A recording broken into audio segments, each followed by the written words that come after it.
Ellie McBride's knees hit frozen dirt. Her hands shook as she reached toward a stranger's boots, not for coins, not for pity, but for the crust of bread his little girl had dropped.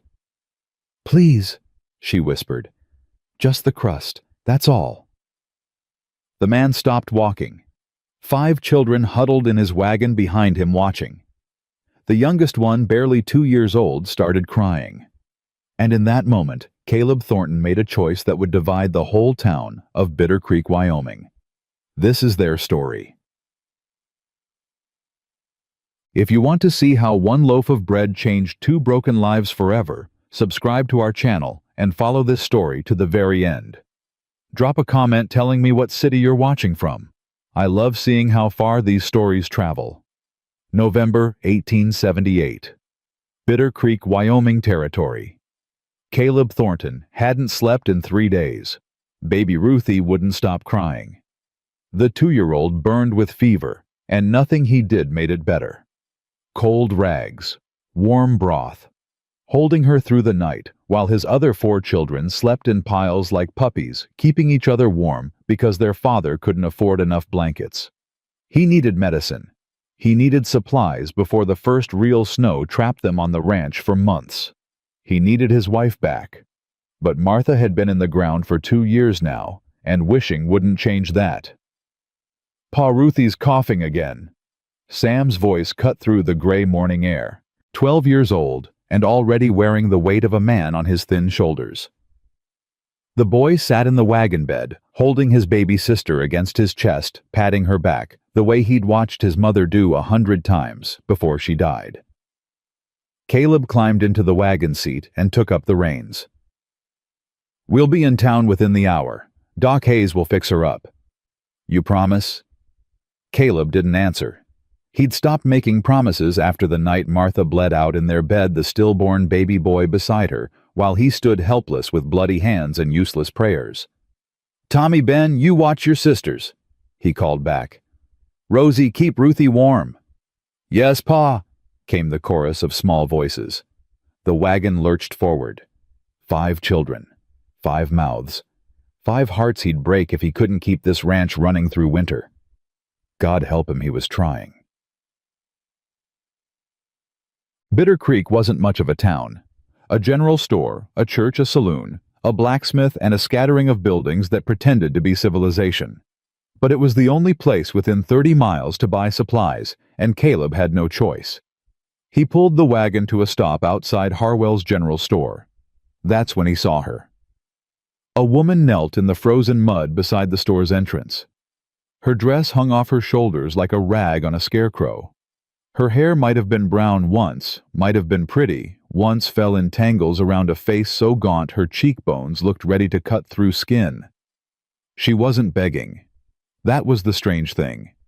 She wasn't calling out or reaching toward the people who walked past. She just knelt there, hands folded in her lap, eyes fixed on the ground, waiting. For what Caleb didn't know. Maybe for someone to help. Maybe for death. Maybe she'd stopped knowing the difference. A woman in a fur-trimmed coat walked by and actually stepped over her like she was garbage in the street. "Disgraceful," the fur coat woman muttered. "Bringing her shame right to our doorsteps." Caleb's hands tightened on the reins. "Pa." Rosie tugged his sleeve. "Pa, why is that lady sitting in the dirt?" "She's cold. Rosie." "Why don't she go inside?" "I don't know, sweetheart." But he did know. He knew exactly why. Because some people got marked by misfortune, and once that mark was on you, decent folk treated you like a disease they might catch. He knew because he'd seen the same looks pointed at his own children since Martha died. Poor things, motherless. What kind of man can't keep a wife alive? "Stay here," he told Sam. "I'm getting the supplies." He climbed down from the wagon and walked toward the store entrance. The woman didn't look up, didn't flinch, didn't seem to notice him at all. Then Rosie dropped her biscuit. The 5-year-old had been holding on to a stale biscuit from breakfast, nibbling at it through the whole ride. It slipped from her mittened fingers and landed in the dirt right next to the kneeling woman's knee. What happened next would stay with Caleb Thornton for the rest of his life. The woman's head snapped up. Her eyes locked onto that biscuit like it was made of gold. Her hand shot out fast, desperate trembling, and she grabbed it before anyone else could. She bit into it, not delicately, not with any pretense of dignity. She bit into that dirty, half-eaten biscuit like a starving animal, and tears rolled down her hollow cheeks while she chewed. Rosie started to cry. "Pa, she took my biscuit." The woman froze. The biscuit fell from her fingers. She looked up at Rosie, then at Caleb, and something broke in her face, whatever was left of her pride crumbling away. "I'm sorry." Her voice cracked like dry wood. "I'm sorry. I didn't mean I haven't eaten in—" She pressed her hand over her mouth. "I'm sorry." She tried to stand. Her legs buckled. She fell back into the mud. Caleb moved before he could think. He caught her arm, steadied her, felt how thin she was through the worn fabric of her sleeve. There was nothing to her, skin and bones and shame. "When's the last time you ate?" he asked. She didn't answer. "Ma'am, when—" "4 days." The words came out barely above a whisper. "Maybe 5. I lost count." Behind him, Caleb heard the store door open. Heavy footsteps, the smell of tobacco and superiority. "Thornton." Horace Harwell's voice was flat. "I see you've met our town's embarrassment." Caleb didn't turn around. "Who is she?" "Eleanor McBride. Widow of Silas McBride, you remember him. Miner. Died in the cave-in back in March." 8 months ago. "That's right. His family turned her out. Said she was bad luck. Been living on the streets since summer." Harwell spat into the dirt. "Should have moved on by now, but she won't leave. Keeps showing up like a stray dog. Bad for business." The woman Eleanor stared at the ground. Her shoulders trembled, but she didn't defend herself. Didn't say a word. Caleb thought about Martha. About how the town had treated him after she died. The whispers. The judgment. Maybe if he'd been home instead of riding to town for supplies. Maybe if he'd loved her better. Maybe. "You got food in that store?" Caleb asked. "Course I do." "Then sell me a loaf of bread." Harwell snorted. "You gonna feed the whole county, Thornton?" "She ain't your problem." "The bread, Harwell." Something in Caleb's voice made the storekeeper step back. He disappeared inside and came back with a small loaf wrapped in paper. Caleb took it. Paid for it. Then he turned and crouched down in front of Eleanor McBride. "Here." She stared at the bread like it might bite her. "Take it." "I can't pay you back." "Didn't ask you to." Her hands closed around the loaf. She didn't tear into it this time. She held it against her chest, cradling it like a baby, and looked up at him with eyes that held no hope, just confusion. "Why?" she whispered. Caleb stood, tipped his hat. "Because my little girl's biscuit wasn't enough." He turned and walked into the store, leaving her kneeling in the dirt with bread she hadn't asked for, and mercy she didn't understand. Inside the store, Caleb moved fast.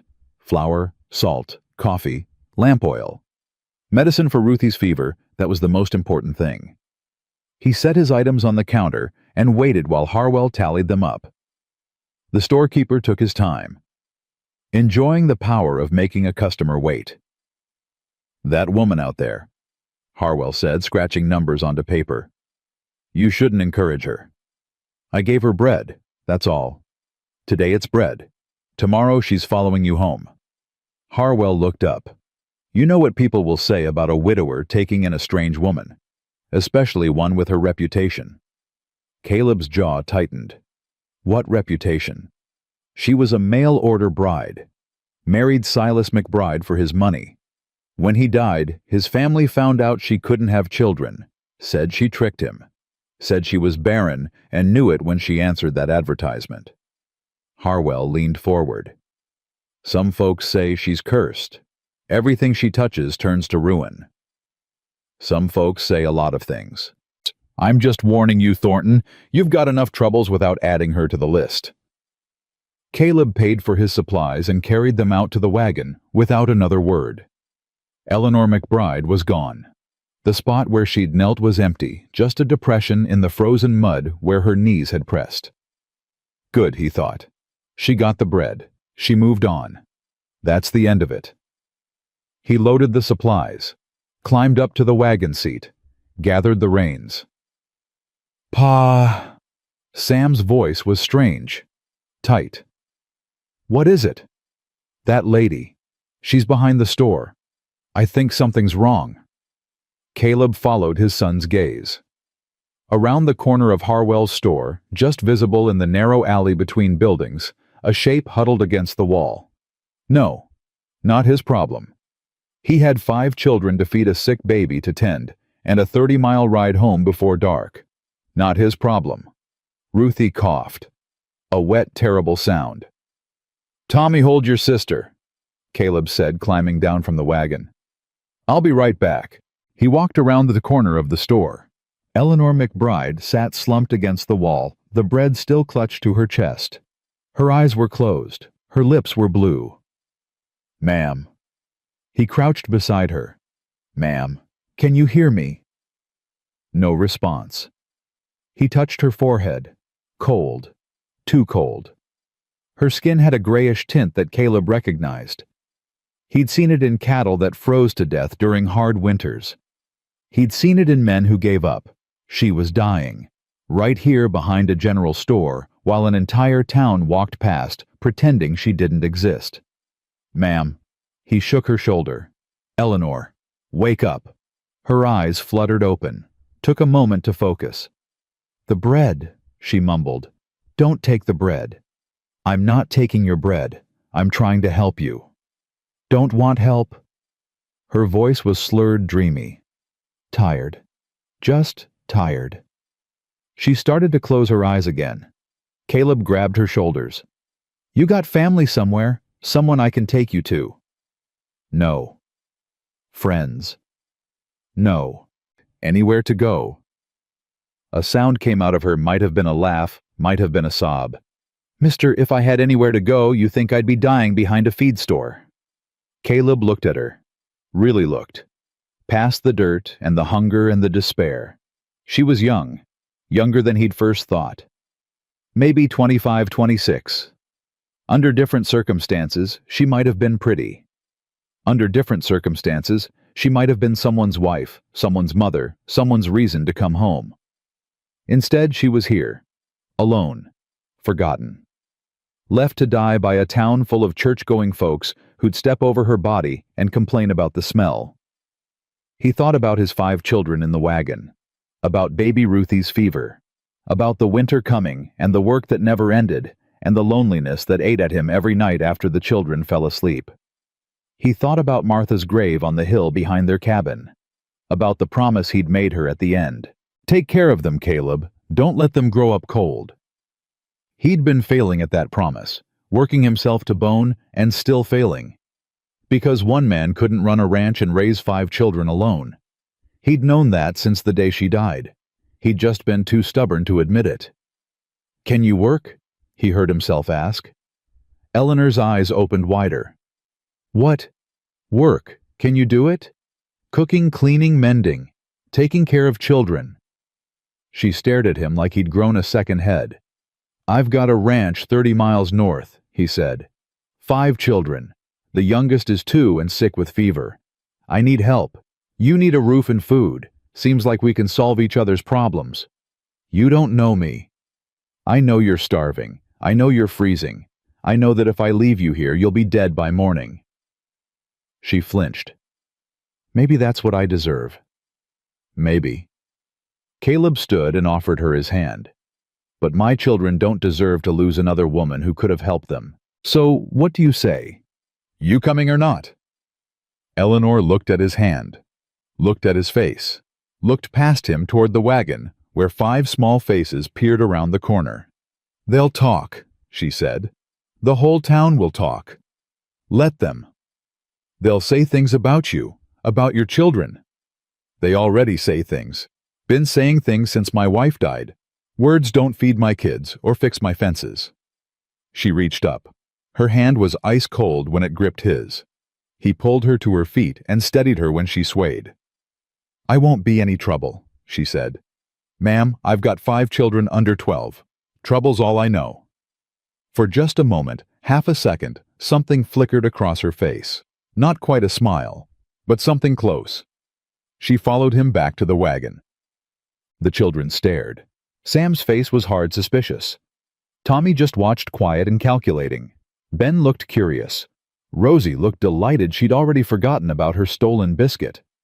Baby Ruthie coughed and cried and didn't care about anything but her own misery.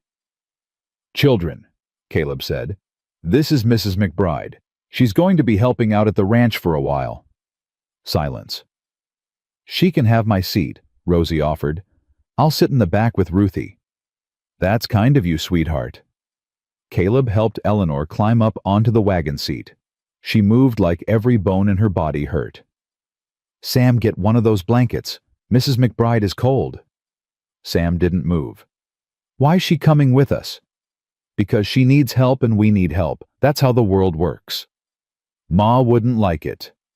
The words hit Caleb like a punch. He turned to face his oldest son, saw the anger burning in those young eyes, and understood. Sam remembered Martha better than any of them. Remembered her voice, her laugh, the way she smelled like bread and lavender.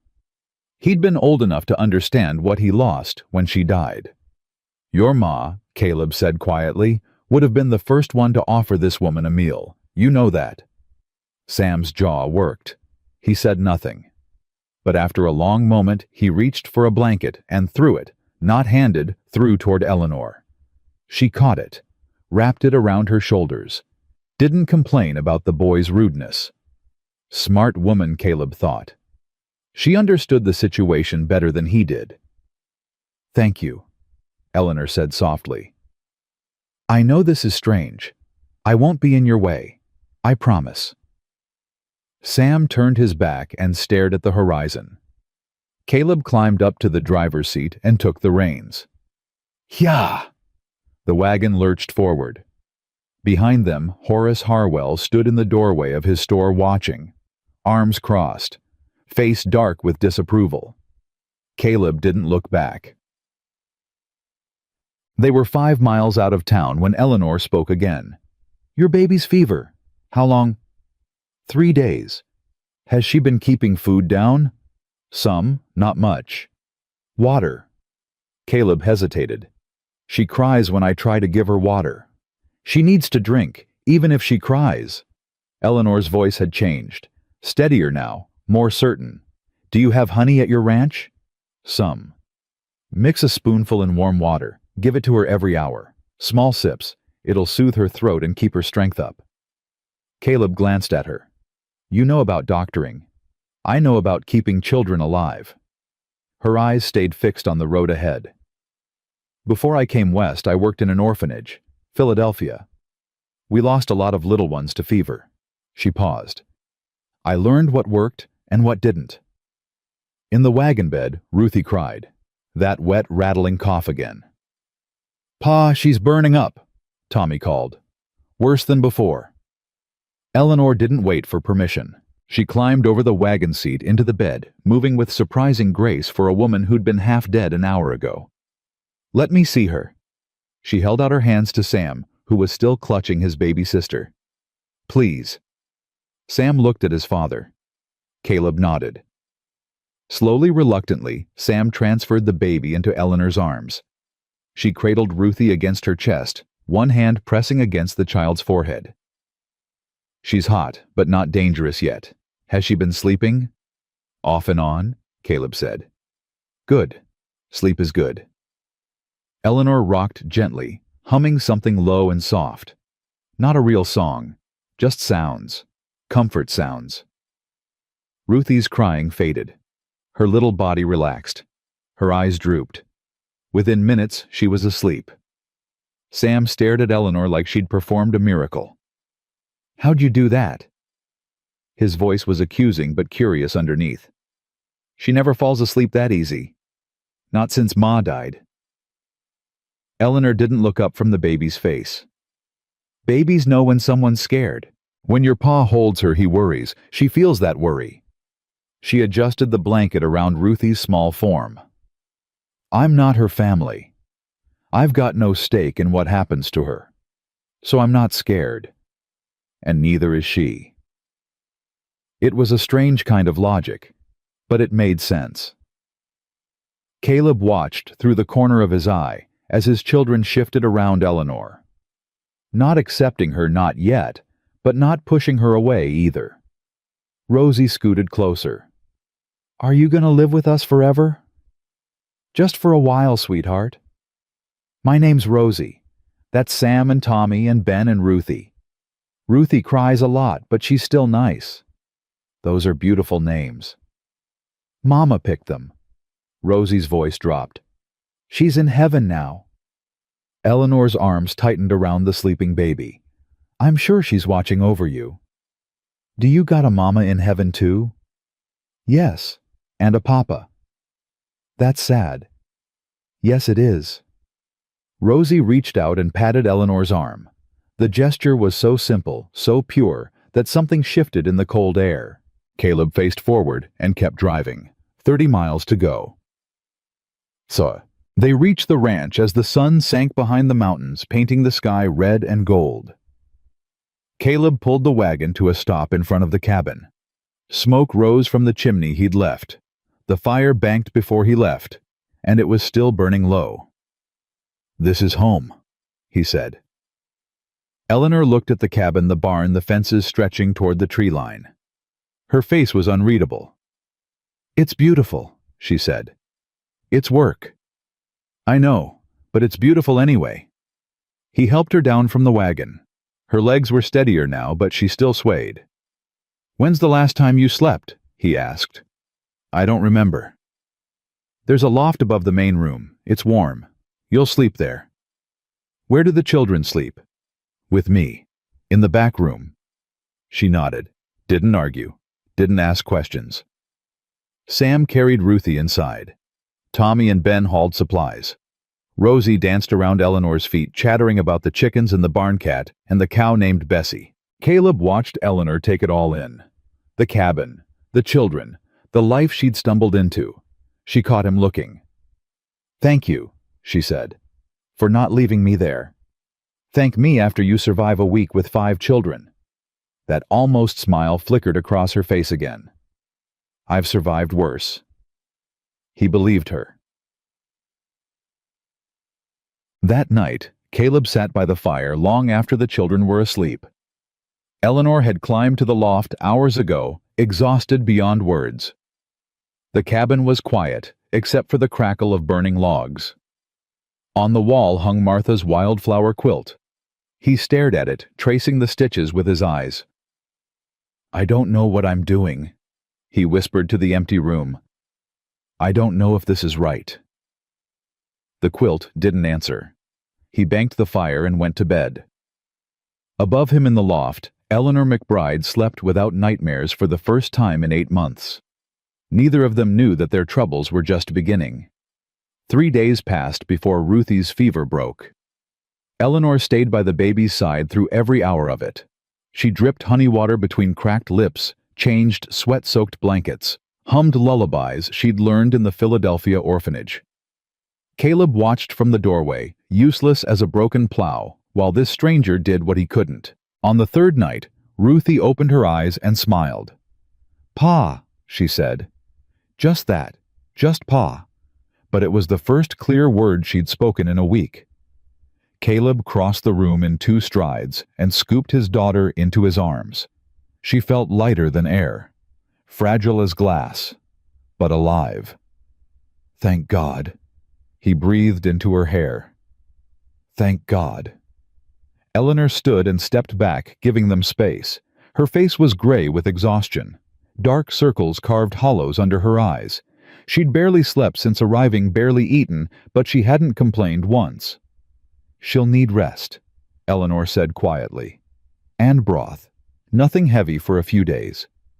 Caleb looked at her over his daughter's head. You saved her life. I just helped. Her body did the work. Don't do that. Do what? Pretend what you did don't matter. He held Ruthie tighter. It matters. Eleanor's eyes glistened. She turned away before he could see more. I'll make the broth.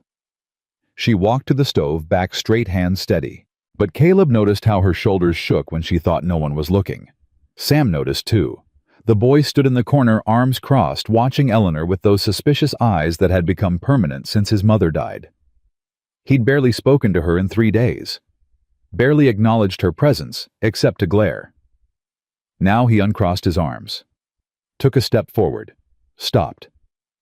You didn't have to do that, he said. His voice cracked on the last word. Eleanor turned from the stove. Do what? Stay up all night, every night, for a baby that ain't even yours. She needed help. So people don't help people they don't know, not for nothing. Eleanor wiped her hands on her apron. The same ragged dress she'd been wearing when Caleb found her, now cleaned and mended as best she could manage. Sam, is it? She waited for his grudging nod. You want to know why I helped your sister? Yeah, I do. Because 20 years ago I was sick like her. Fever that lasted 2 weeks. Everyone thought I'd die. Eleanor's voice stayed level, but her hands gripped the apron fabric. A woman I didn't know sat by my bed every night. Fed me, cleaned me, kept me alive when my own parents had given up. Sam's jaw tightened. What happened to her? She died the next winter. Typhoid. Eleanor turned back to the stove. I never got to repay her. Never even got to say thank you properly. So every time I see a sick child, I think of her. And I do what she did for me. The cabin went quiet. Sam stood frozen, caught between the anger he'd been nurturing and something he didn't have words for. I'm gonna check on the horses, he muttered, and fled out the door. Caleb watched him go. He doesn't mean to be cruel. I know what he means. Eleanor stirred the pot without looking up. He's protecting his family. That's not cruel. That's love. You understand him better than I do. I understand loss, Mr. Thornton. And I understand boys who are too young to carry the weight they're carrying. Caleb set Ruthie down on the bed, tucking blankets around her small body. She was already drifting back to sleep, color returning to her cheeks. My name's Caleb, he said. You saved my daughter's life. Think you've earned the right to use it. Eleanor's stirring paused, just for a second. Caleb, she repeated, like she was testing the weight of it. All right then. She didn't say anything else. Neither did he. But the silence between them had changed. Warmer now, less like strangers sharing space. Outside, the first real snow began to fall. Winter had arrived. 2 weeks later, Eleanor had transformed the cabin. Not in any grand way. The walls were still rough-hewn logs. The furniture was still sparse and practical. But there was bread rising on the counter every morning, stew simmering on the stove every evening. Clothes mended, floors, swept, children fed and warm. She worked from before dawn until after dark, asking for nothing, expecting nothing, moving through the space like she was trying to become invisible. It didn't work. Rosie followed her everywhere, chattering about everything and nothing. Small hands always reaching to help. Tommy and Ben had warmed to her, slowly won over by her biscuits and her patience with their endless questions. Even Sam had stopped glaring, though he still kept his distance. And Caleb. Caleb found himself watching her more than he should. The way she hummed while she worked. The way she knelt down to Rosie's level when the girl spoke, giving her full attention. The way she never raised her voice, never lost her temper, even when Ben knocked a pot of soup across the floor for the 3rd time in a week. Martha had been fire. Quick temper, quick laugh, quick to love, and quick to fight. Eleanor was water. Steady and deep and impossible to push. You're staring again, Pa. Caleb jerked his eyes away from Eleanor and found Sam standing beside him, one eyebrow raised. I wasn't staring. You were. Mind your business, boy. Sam's mouth twitched, almost a smile. Just saying what I see." He walked off before Caleb could respond, leaving his father standing in the barn doorway, feeling like a fool. That night, after the children were asleep, Eleanor sat by the fire mending a tear in Tommy's shirt. Caleb sat across from her, pretending to read an old newspaper he'd already read 3 times. "Can I ask you something?" Eleanor's voice was soft, careful. "Go ahead." "The quilt on the wall, the one with the wildflowers." She didn't look up from her sewing. "It was hers, wasn't it? Your wife's?" Caleb's hands tightened on the newspaper. "Yeah." "It's beautiful work. The stitching is perfect." "She made it the year we were married. Said she wanted something pretty to look at when everything else was hard." He forced his grip to relax. She was like that, always finding the beauty in things. "The children talk about her sometimes, Rosie especially." Eleanor tied off a thread, snipped it with her teeth. "She sounds like she was a wonderful mother." She was. "I'm not trying to replace her." The words hung in the air. Caleb set down the newspaper. "I know that." "Do you—" Eleanor finally looked up. Her eyes were steady, unflinching. "Because Sam doesn't. And I think part of you doesn't either." He should have been angry. Should have told her she didn't know what she was talking about. Instead, he told her the truth. "Martha was everything good in my life for 12 years. When she died, I thought I'd die too." He stared into the fire. "Some nights I wanted to. Some nights the only thing that kept me breathing was knowing those 5 children needed me." Eleanor's hands stilled on the mending. "But wanting to die and being dead are different things." Caleb continued. "I'm still here. The children are still here. And life keeps moving whether we're ready or not." "Yes," Eleanor whispered. "It does." "So no, I don't think you're trying to replace her. I think you're trying to survive same as me. Same as all of us." She looked at him for a long moment. Then she nodded once, returned to her sewing, and they sat in silence until the fire burned low. Neither of them slept well that night. The trouble started 3 weeks after Eleanor arrived. Caleb had ridden to town for supplies. Alone this time, the snow was too deep for the wagon, and he needed to move fast. He left Eleanor with the children, trusting her in a way he hadn't trusted anyone since Martha. Bitter Creek was quiet when he arrived. Too quiet. The usual bustle of shoppers was absent. Men gathered in small groups, talking low-shooting glances toward Harwell's store. Women whispered behind gloved hands. Caleb dismounted outside the general store and walked inside. Horace Harwell stood behind the counter, arms crossed, face dark with righteous satisfaction. "Thornton, been wondering when you'd show up." "I need supplies." "I bet you do."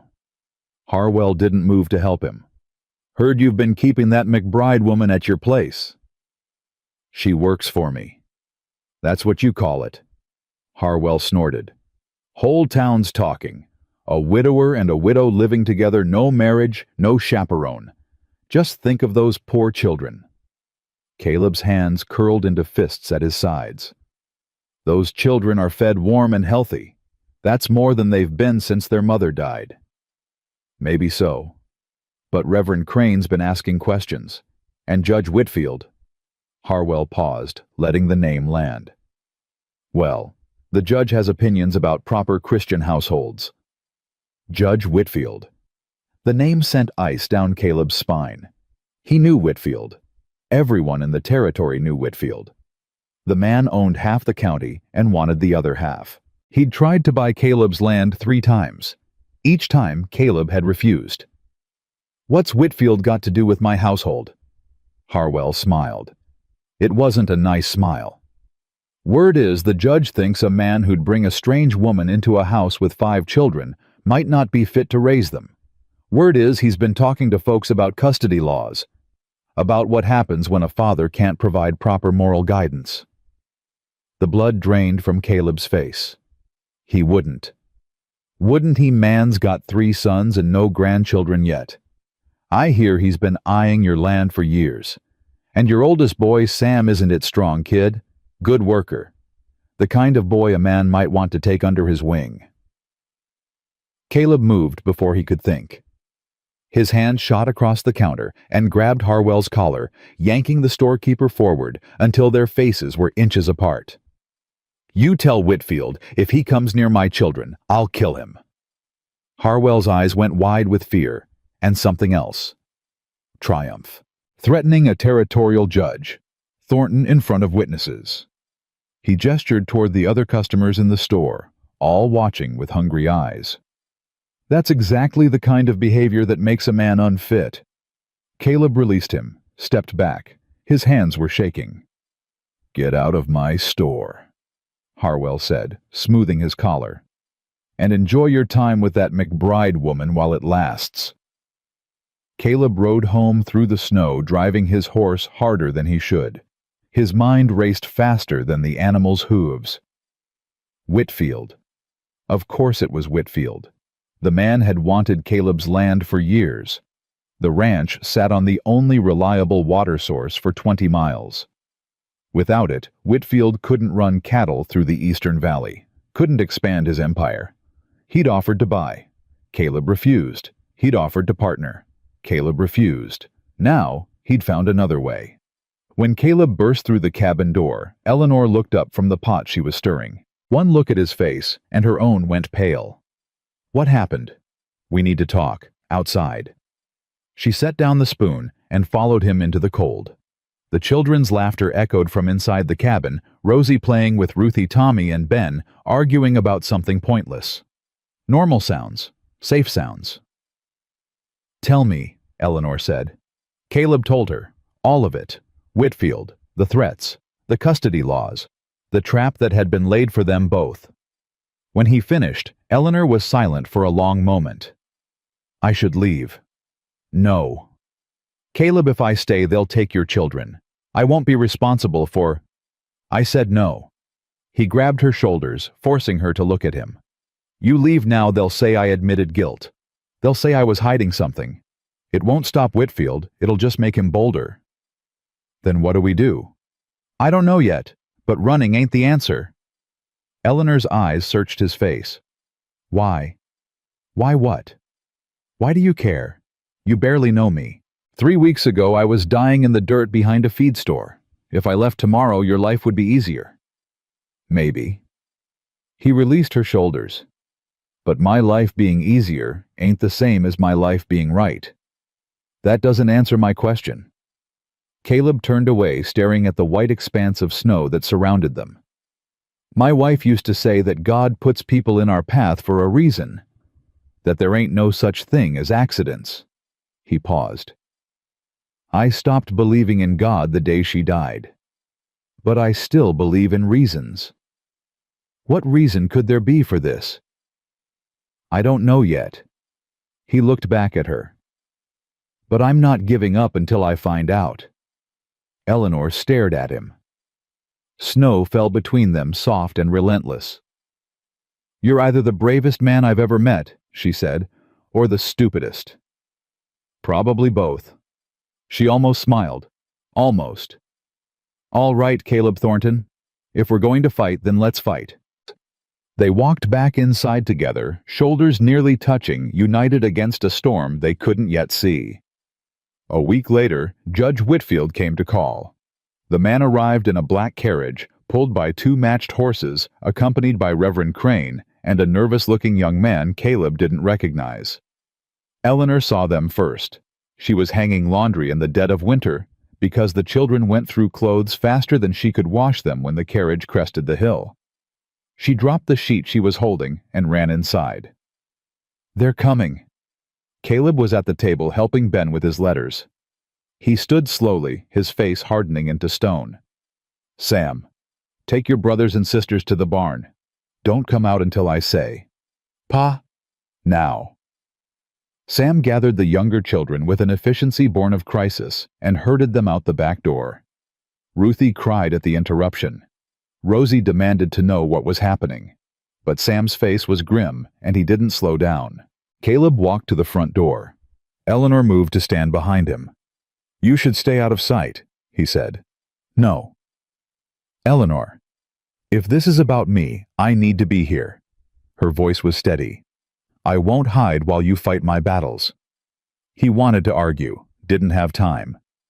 The carriage stopped in front of the cabin.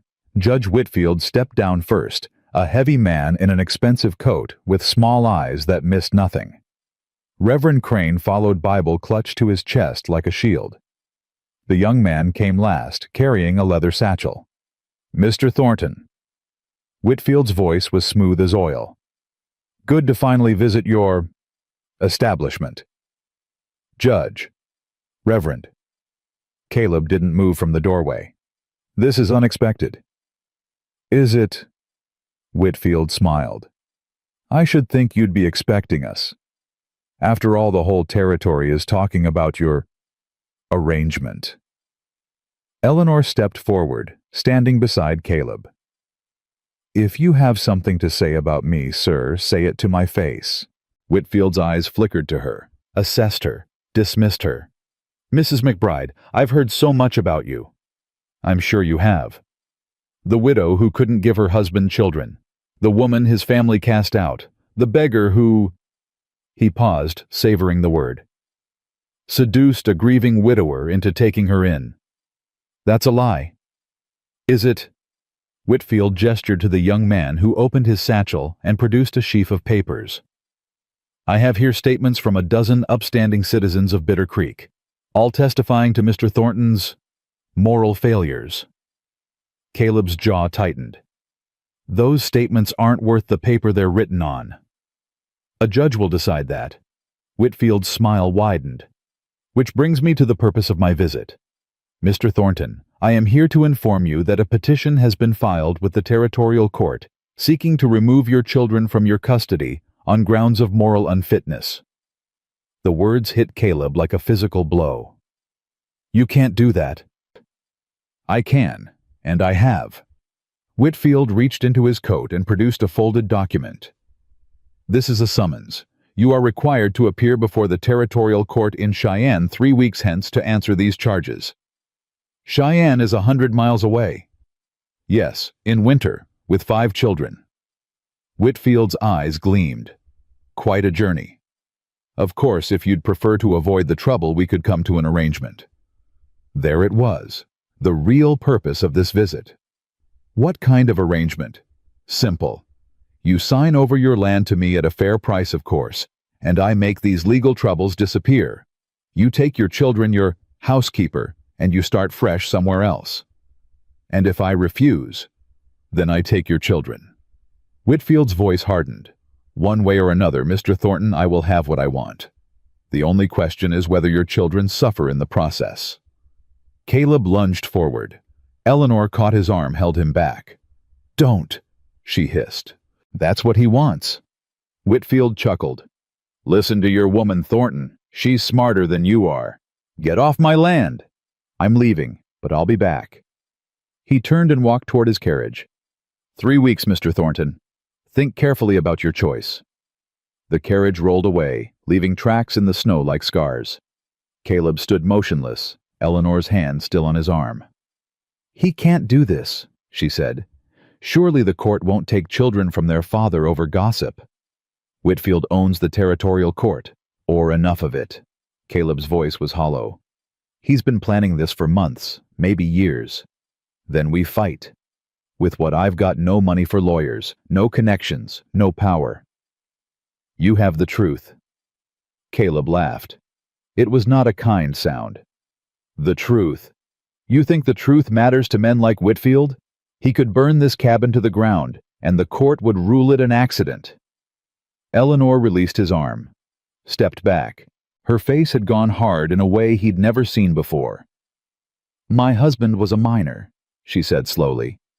"Before he died, he used to talk about the men who owned the mines, how they cheated workers, bribed officials, destroyed anyone who stood in their way. What's your point?" "My point is that men like Whitfield aren't invincible. They're just good at making people think they are." She met his eyes. "Every man has secrets, Caleb. Every man has something he's afraid of. We just have to find out what Whitfield is hiding." "And how do you propose we do that?" "I don't know yet." She looked toward the barn where 5 children waited in fear. But I'm not letting him take those children. Not while I'm still breathing. Caleb stared at her. This woman who'd been dying in the dirt 3 weeks ago. This stranger who'd become something more. Why? He asked. They're not your children. This isn't your fight. Eleanor turned back to face him. Snow had begun to fall again, catching in her hair, dusting her shoulders. Because you gave me bread when I was starving, she said. Because you gave me a home when I had none. And because those children deserve better than to be used as pawns in a rich man's game. That's not enough reason to risk your life. Then let me give you another one. She stepped closer. Her eyes burned with something fierce and unbreakable. I have spent my entire life being pushed around by men who thought they owned the world. My father sold me to an orphanage for drinking money. My husband's family threw me out like garbage, and I have been kicked, starved, spat on, and left to die by people who never saw me as human. Her voice shook, but she didn't look away. I am done being a victim. I am done letting men like Whitfield decide my fate. If I have to fight, then I'll fight. If I have to die, then I'll die. But I will not run. Not anymore. Caleb looked at her for a long moment. The snow fell around them, the wind howled, and something shifted between them. Not romantic, not yet, but something deeper. An alliance forged in desperation. All right, he said. We fight. Together. Together. Eleanor nodded once. Then she turned and walked toward the barn to tell the children they could come inside. Caleb watched her go. 3 weeks. 100 miles of winter roads. A corrupt judge with unlimited power. The odds were impossible. But for the first time since Martha died, Caleb Thornton felt something besides grief. He felt hope, and hope he was learning could be more dangerous than despair. The first ally came from an unexpected place. Doc Benjamin Hayes rode up to the cabin 2 days after Whitfield's visit, his old mare struggling through the deep snow. Eleanor saw him coming and called for Caleb, who met the doctor at the door with a rifle in his hands. Easy, Thornton. Doc Hayes raised both palms. I come in peace. How do I know Whitfield didn't send you? Because Whitfield hates me almost as much as he hates you. The old man dismounted, his joints creaking with the cold. Can we talk inside? I'm too old to freeze to death in a man's front yard. Caleb hesitated. Then he stepped aside and let the doctor enter. Eleanor had already set water to boil for coffee. The children were in the back room. She'd sent them there the moment she saw the rider approaching. They were getting used to hiding now, getting used to fear. Doc Hayes settled into a chair by the fire and accepted the cup Eleanor offered. He wrapped his gnarled hands around it, letting the heat seep into his bones. I heard what happened, he said. The whole territory's heard by now. Whitfield made sure of that. Did you come to gloat? I came to help. Caleb's eyes narrowed. Why? Because I delivered all 5 of your children, Thornton. Because I held Martha's hand when she died and couldn't do a damn thing to save her. The old man's voice cracked. And because I'm tired of watching Whitfield destroy good people while the rest of us stand by and do nothing. Eleanor moved closer. What do you know about him? More than he'd like. Doc Hayes took a long sip of coffee. Whitfield came to this territory 20 years ago with nothing but the clothes on his back. Within 5 years, he owned half the county. You think a man builds that kind of empire through honest work? What are you saying? I'm saying he's got secrets, dark ones. The doctor leaned forward. There was a family the Morgans used to own the land Whitfield's house sits on now. Good people, hard workers. One winter they all died. House fire, they said. Tragic accident. Caleb's stomach turned. You think Whitfield? I think 3 children died in that fire. I think the territorial marshal at the time was Whitfield's cousin. I think the investigation lasted exactly 1 day. Doc Hayes set down his cup. I can't prove anything, but I've got suspicions. And I've got records. What kind of records? Medical records. From people Whitfield's crossed over the years. People who had accidents. People who got sick at convenient times. The old man's eyes hardened. A pattern, Thornton. A pattern that might interest a judge who isn't bought and paid for. Eleanor grabbed Caleb's arm. This is it. This is what we need. It's not enough, Doc Hayes warned. Not on its own. You need testimony. You need witnesses willing to speak against the most powerful man in the territory. Who would do that? I would. The doctor stood. And I know others. People Whitfield's hurt who are too scared to talk. But if someone stood up first, if someone showed them it was possible to fight back. Caleb looked at Eleanor. She looked at him. An entire conversation passed between them in that glance. Where do we start? Caleb asked. Doc Hayes smiled grimly. We start with a woman named Agnes Brennan. Agnes Brennan ran the boarding house in Bitter Creek. A widow in her 60s with steel-gray hair and a tongue sharp enough to cut leather. She'd also been Whitfield's first victim. 30 years ago, my husband and I owned the Mercantile, Agnes said, sitting in her cramped kitchen while Eleanor listened. Best business in town. Then Whitfield decided he wanted it. What happened? My husband refused to sell. 2 weeks later, the store burned down. My husband went back in to save the inventory. Agnes's voice stayed flat, but her hands shook. They said he died of smoke, but I saw the bruises on his body. Someone had beaten him before the fire started. Eleanor's blood ran cold. Did you tell anyone? I tried. The marshal said I was hysterical. The reverend said I should pray for peace. Whitfield himself came to the funeral bold as brass and offered to buy our land for a pittance. Agnes laughed bitterly. I had no choice. I sold, used the money to open this boarding house, and I've kept my mouth shut for 30 years. Why are you talking now? Agnes looked at Eleanor with eyes that had seen too much. Because I'm old. Because I'm tired. And because when I heard what he was doing to those children, her voice broke. I had a son once. Whitfield's men killed him 2 years later when he started asking questions about his father's death. I'm so sorry. Sorry doesn't change anything. But testimony might. Agnes reached across the table and gripped Eleanor's hand. You find enough people willing to talk, Mrs. McBride, and even Whitfield can't silence us all. Eleanor rode back to the ranch that evening with 3 names. 3 people Agnes said might be willing to testify. 3 threads that might unravel Whitfield's empire. But when she arrived, she found the cabin empty. Caleb, she pushed through the door. Sam Children. Silence answered her. Her heart hammered against her ribs. She ran to the back room. Empty. The barn. Empty. The stable. Empty.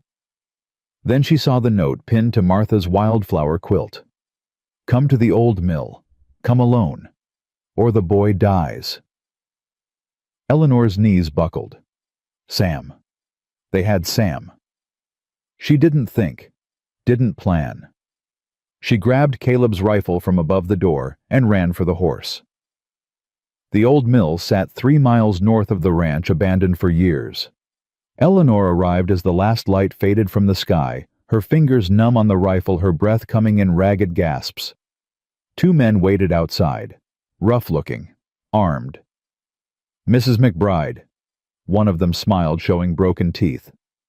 The judge is expecting you. Where's the boy? Inside, safe enough, for now. They took her rifle and led her into the mill. Sam sat tied to a chair in the center of the room. His face was bruised. Blood trickled from his split lip. But his eyes were pure defiance. Don't tell them nothing, he spat at Eleanor.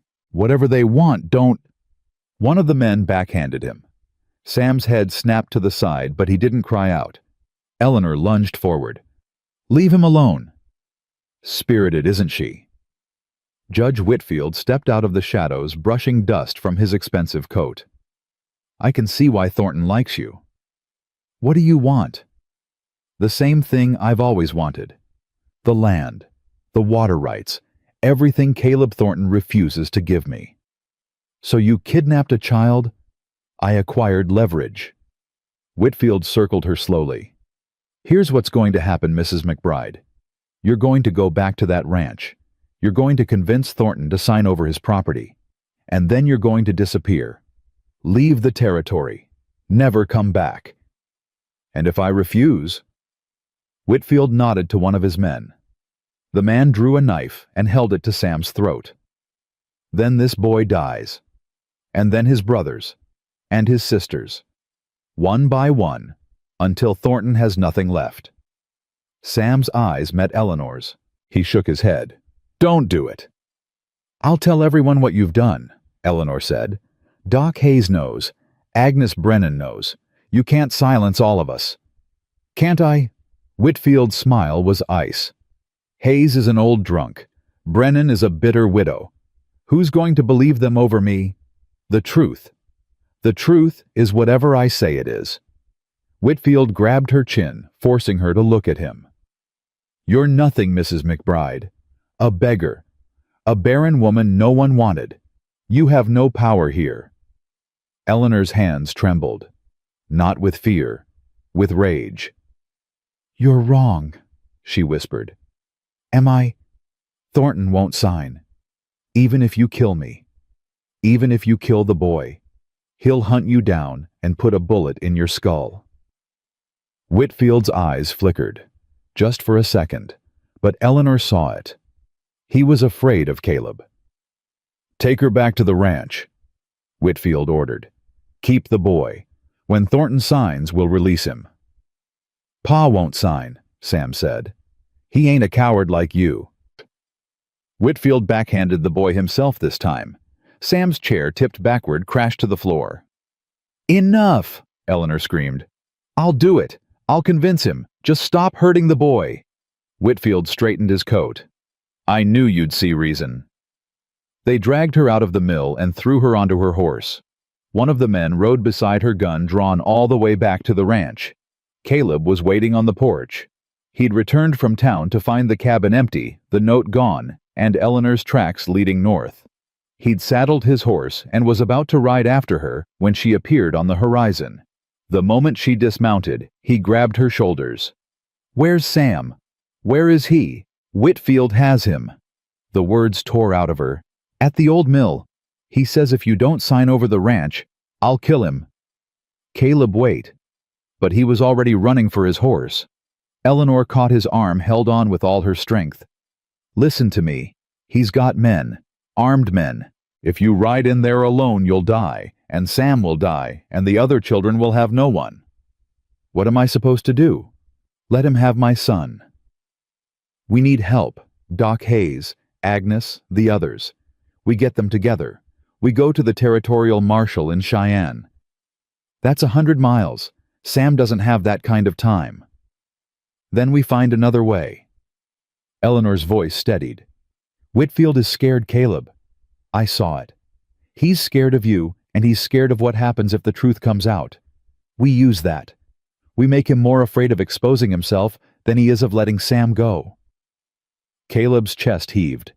Every instinct screamed at him to ride to that mill and burn it to the ground. But Eleanor was right. Alone he'd fail, and his children would pay the price. What do you have in mind? Tomorrow morning we ride to town, together. We stand in the middle of the street and we tell everyone what Whitfield has done, the kidnapping, the threats, everything. They won't believe us. Some will, enough will. Eleanor's grip tightened. Whitfield's power comes from silence. We break that silence, we break him. Caleb stared at her. This woman who'd been dying in the dirt a month ago. This stranger who'd become his partner, his ally, his something more, something he couldn't name. And if it doesn't work, then we fight anyway, together, whatever happens. He pulled her close, held her against his chest, felt her heart beating against his. Together, he repeated. They didn't sleep that night. Morning came gray and bitter. Caleb left Tommy in charge of the younger children with strict instructions. Bar the door. Don't let anyone in. Don't go outside for any reason. Ben had questions. Rosie cried. Ruthie didn't understand any of it, just clung to her father's leg and begged him not to go. I'm coming back, Caleb promised. With Sam. I swear it." He kissed each of them. Then he and Eleanor rode toward Bitter Creek. The town was busy when they arrived. Saturday morning, market day. Farmers and ranchers had come from miles around. Perfect. Caleb stopped his horse in the middle of the main street. "Folks," his voice carried over the crowd, "I need you to listen." Heads turned. Conversations stopped. People gathered, curious, suspicious, hungry for drama. "Judge Whitfield kidnapped my son." The words landed like a bomb. Murmurs rippled through the crowd. Horace Harwell pushed to the front face, red with outrage. "That's a damned lie." "It's the truth." Caleb's voice didn't waver. "Yesterday, Whitfield's men took my 12-year-old boy from my ranch. They're holding him at the old mill. Whitfield says if I don't sign over my land, he'll kill him." "You can't prove that?" "I can." Eleanor stepped forward. "I was there. I saw the boy. I spoke to Whitfield myself." "You," Harwell sneered. "The beggar woman, the barren widow, the witness." Eleanor stood tall. "And I'm not the only one. Doc Hayes, Agnes Brennan. Others, we've all seen what Whitfield does to people who stand in his way." "She's lying," Harwell insisted. "She's trying to cover up her own sins. Everyone knows she and Thornton—" "Enough!" A new voice cut through the noise. Doc Hayes pushed through the crowd, Agnes Brennan at his side. "I've been this town's doctor for 40 years, Hayes said. "I've delivered your children, set your bones, buried your dead. And I'm telling you, that woman is speaking the truth." "The judge killed my husband," Agnes added. "Burned my store and beat him to death. I've stayed silent for 30 years because I was afraid. But I'm not afraid anymore." The crowd shifted. Uncomfortable glances, whispered doubts. Then another voice spoke up. "He took my brother's farm." A young man stepped forward. "Said it was for unpaid debts. My brother never owed anyone a cent. He ran my father off his land." An older woman joined him. "Threatened to hurt my little sister if he didn't leave. He cheated my cousin out of his cattle." One by one, people came forward. Stories that had been buried for years rising to the surface like bodies from a shallow grave. Harwell's face went pale. "You're all you can't." "Where's your proof?"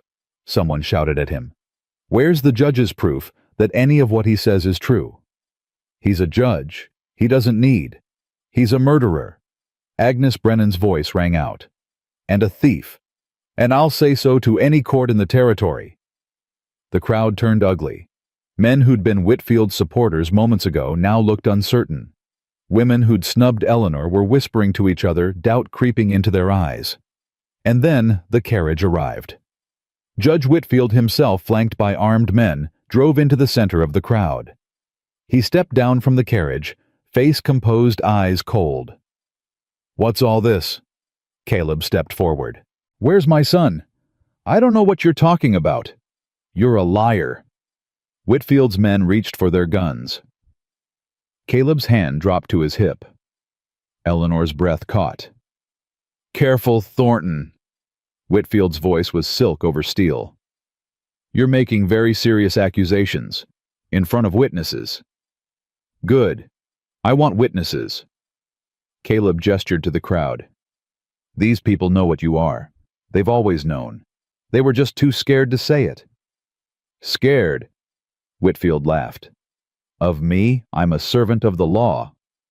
"You're a snake, and snakes get their heads cut off." Whitfield's smile vanished. "You have until sundown," he said quietly, so only Caleb could hear. "Sign the papers, and your boy lives. Refuse, and I'll make sure you watch him die before I take everything else from you." He turned and walked back to his carriage. His men followed, guns still half drawn, daring anyone to stop them. The carriage rolled away. Caleb stood frozen in the middle of the street, surrounded by people who'd finally found the courage to speak, but none of whom could actually help him. Sundown. He had until sundown. Eleanor touched his arm. "We go to Cheyenne. We ride now, we can make it by tomorrow afternoon. Sam will be dead by then." Then we go to the mill, all of us, every person who spoke up today. Whitfield's men have guns. These are farmers, shopkeepers. They're people who are tired of being afraid. Eleanor grabbed his hands. Caleb, look around you. These people came forward because they finally saw someone stand up. If you ride to that mill alone, you prove Whitfield right. You prove that one man can't make a difference. And if I get them killed, then we die fighting, together, all of us. Caleb looked at the crowd, at Doc Hayes, old and tired but standing straight, at Agnes Brennan, who'd lost everything and still found the courage to speak, at the young man who'd lost his brother's farm, and the woman who'd lost her father's land. They were looking at him, waiting. Any man willing to ride to the old mill? Caleb said slowly. I'd be grateful for the company. 12 men stepped forward, then 5 more, then 3 women including Agnes Brennan. 20 people. Against Whitfield and his hired guns. It wasn't enough. But it would have to do. We ride in 1 hour, Caleb said. Bring whatever weapons you have. The crowd dispersed. Eleanor stayed at his side. This could be the end, she said quietly. I know. Are you scared? Caleb looked at her. This woman who'd given him hope when he had none, who'd saved his daughter's life, won his children's hearts, and stood beside him when everyone else turned away. Terrified, he admitted. But I'd rather die on my feet than live on my knees. Eleanor nodded. Then let's go get your boy. 20 riders thundered toward the old mill. Caleb rode at the front, rifle across his saddle heart, pounding so hard he could feel it in his teeth. Eleanor rode beside him, her borrowed horse struggling to keep pace. Behind them came Doc Hayes, Agnes Brennan, and 18 others who'd found their courage when it mattered most. The sun hung low on the horizon. Maybe 2 hours until dark. 2 hours to save his son. Thornton. Doc Hayes pulled alongside him. If this goes wrong, then my children end up at the Brennan boarding house. Eleanor knows what to do. That's not what I meant. I know what you meant. Caleb didn't look at him. And I don't plan on dying today. They crested the final hill. The old mill sprawled below them, dark and silent. 4 horses stood tied outside. 4 men visible, maybe more inside. Caleb raised his hand. The riders stopped. Whitfield. His voice echoed across the valley. I know you're in there. Send out my boy. Silence. Then laughter. Judge Whitfield emerged from the mill doorway, flanked by 2 armed men. A third appeared on the roof, rifle trained on the riders. Thornton, Whitfield called back. I see you brought friends. How touching. I'm done talking. Send out my son. Or what? You'll storm the building with farmers and shopkeepers. Whitfield spread his arms wide. My men have orders to shoot the boy at the first sign of trouble. Is that what you want? Eleanor gripped Caleb's arm. He's bluffing. He's not. Caleb's jaw tightened. He'll do it. Then we need another way. There is no other way. There's always another way. Eleanor swung down from her horse before Caleb could stop her. She walked toward the mill, hands raised. Eleanor, Mrs. McBride. Whitfield's voice dripped with amusement. Coming to negotiate. Coming to make you an offer. I'm listening. Eleanor stopped 20 feet from Whitfield. The armed men watched her fingers on triggers. You want the land, she said. You want the water rights. But what you really want is to win, to prove you're more powerful than everyone else. Go on. I can give you something better than Thornton's ranch. Whitfield's eyes narrowed. What could you possibly offer me? Testimony. Eleanor's voice carried clearly in the cold air. I know everything Caleb Thornton has done since his wife died. Every debt, every deal, every secret. Eleanor, no. Caleb started forward. Stay back. She didn't turn around. Let me finish. Whitfield held up a hand, stopping his men. Continue. I'll testify against him in court. I'll say whatever you want me to say. That he's an unfit father. That he abused me. That he threatened me. Eleanor's voice hardened. I'll destroy him. And in exchange, you let the boy go. Caleb felt the ground drop out from beneath him. She was betraying him. After everything, the trust, the partnership, the moments by the fire, she was betraying him. Interesting. Whitfield studied her. Why would you do that? Because I'm tired of being hungry, tired of being cold, tired of being nothing. Eleanor stepped closer. You said it yourself. I'm a beggar, a barren woman no one wanted. What do I owe Caleb Thornton? He gave me bread once. That's not enough to die for. Whitfield's smile widened. I knew you were smart. Smart enough to know which side wins. Indeed. He gestured to one of his men. Bring out the boy. Caleb's heart stopped. It was working. Whatever Eleanor was doing, it was working. The mill door opened. A man emerged, dragging Sam by the collar. The boy's hands were bound, his face bloody, but he was alive. Alive. Pa! Sam struggled against his captor. Don't trust her. She's... The man clamped a hand over Sam's mouth. Release him, Whitfield ordered. Mrs. McBride has made a very generous offer. The man shoved Sam forward. The boy stumbled, nearly fell, then caught himself and ran. Straight past Eleanor. Straight toward Caleb. Caleb caught his son, held him tight, felt the boy's thin body shaking against his chest. I've got you, he breathed. I've got you. Pa, you can't let her, she's gonna... I know. Caleb looked up at Eleanor, still standing alone between the two groups. I know. Eleanor turned slowly to face him. Her eyes met his across the distance, and she smiled. Now, she shouted. Everything happened at once. Eleanor dropped to the ground. Doc Hayes fired from the ridge. The man on the roof fell clutching his shoulder. The riders charged. Whitfield's face contorted with rage. Kill them! Kill them all! His men raised their weapons. Shots exploded through the air. Horses screamed. Men shouted.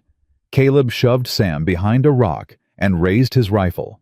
He fired once, twice. One of Whitfield's men went down. Another scrambled for cover.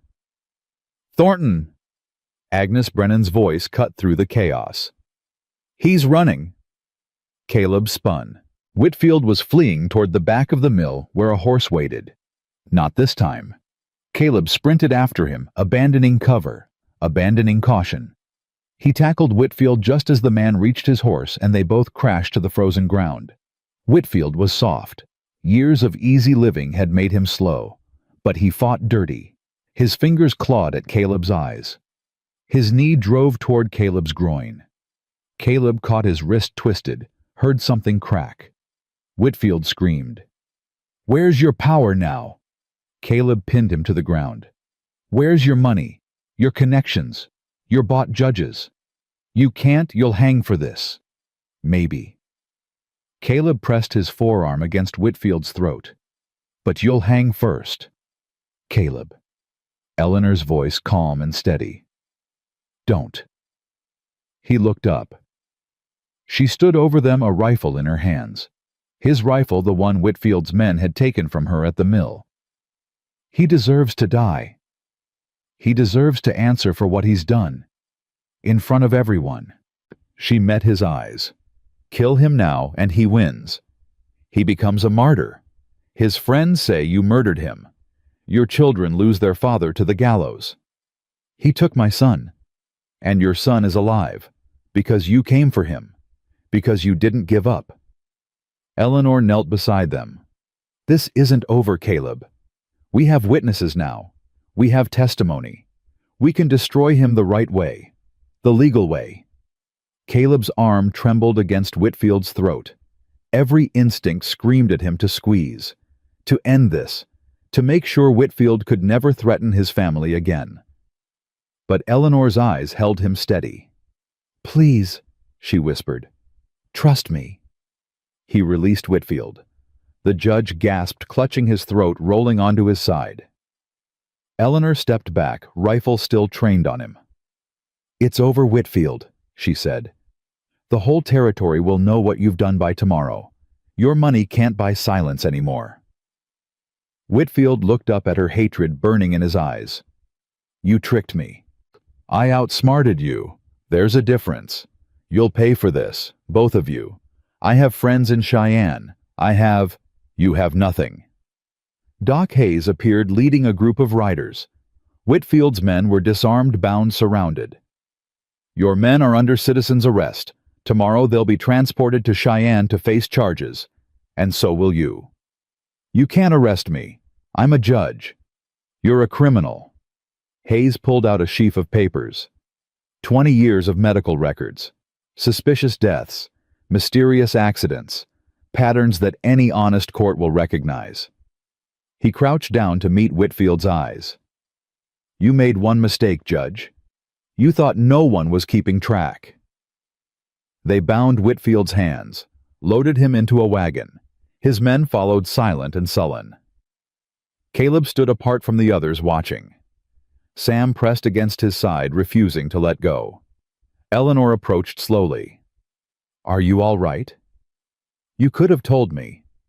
"There wasn't time, and I needed him to believe I was serious." "I believed it." Caleb's voice was rough. "When you said those things about destroying me, I believed it." Eleanor flinched.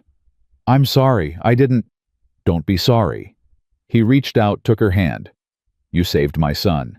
You outthought the most powerful man in the territory, and you did it without firing a shot. Actually, Doc Hayes fired a shot. You know what I mean." She almost smiled. "Are you angry?" "I'm grateful."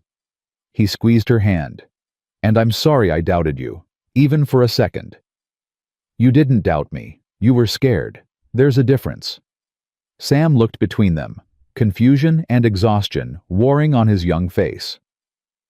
"What's happening?" Caleb knelt down to meet his son's eyes. "We won, Sam. We beat him." "But what she said about testifying, she was lying, to save you, to save all of us." Sam's gaze shifted to Eleanor. For a long moment he just stared at her. Then he threw his arms around her neck. "Thank you?" he choked out. "Thank you?" Eleanor's eyes filled. She held him close, this boy who'd hated her from the moment she arrived. This boy who'd finally learned what she was willing to sacrifice for his family. "You're welcome," she whispered. "You're welcome." They rode back to the ranch in the dark. Caleb carried Sam in front of him on the saddle. The boy fell asleep within minutes, exhausted beyond words. Eleanor rode beside them, silent but present. When they reached the cabin, the door burst open. Tommy ran out first, then Ben, then Rosie. They swarmed Sam the moment Caleb lowered him to the ground, hugging him, crying, demanding to know what happened. Ruthie toddled after them, arms outstretched, wailing because she didn't understand anything except that everyone was upset and no one was holding her. Eleanor scooped up the baby, settled her against her hip. Ruthie's crying stopped instantly. She stuck her thumb in her mouth and laid her head on Eleanor's shoulder. Caleb watched his children cluster around their brother. Watched Eleanor comfort his youngest. Watched his family, his whole imperfect, precious family, come together in the lamplight. "Pa?" Rosie tugged his sleeve. "Is the bad man gone?" "He's gone, sweetheart. Forever. Forever." Rosie nodded solemnly. Then she looked at Eleanor. "Are you staying forever too?" The question hung in the cold night air. Eleanor's eyes met Caleb's over his daughter's head. "That's up to your pa," she said softly. Caleb thought about Martha, about the quilt on the wall and the grave on the hill, about 3 years of grief that had nearly drowned him. Then he thought about bread in the dirt, a woman's defiance, a voice in the dark saying, "We fight together." "Yeah," he said, "she's staying." Rosie's face lit up. She threw her arms around Eleanor's legs, nearly knocking her over. "I knew it," the girl crowed. "I knew she was gonna be our ma, Rosie. Can we call you Ma now, can we? Eleanor looked at Caleb, panic flickering in her eyes. That's not. Only if you want to, Caleb said. No pressure, no expectations. But these children need a mother. And I. He stopped, started again. I need a partner. Someone to stand beside me. Fight beside me. Build beside me. Caleb, I can't replace Martha. I'm not asking you to. He stepped closer. I'm asking you to be Eleanor. That's all I've ever wanted. She stared at him. This man who'd given her bread when she was starving, who'd offered her work when she had nothing, who'd fought an entire territory to protect his family and included her in that protection without hesitation. I don't know how to be a mother, she whispered. I couldn't. You saved Ruthie's life. You taught Sam to trust again. You made Rosie laugh every single day since you arrived. Caleb cupped her face in his rough hands. Eleanor McBride, you've been a mother to these children for weeks. You just didn't know it.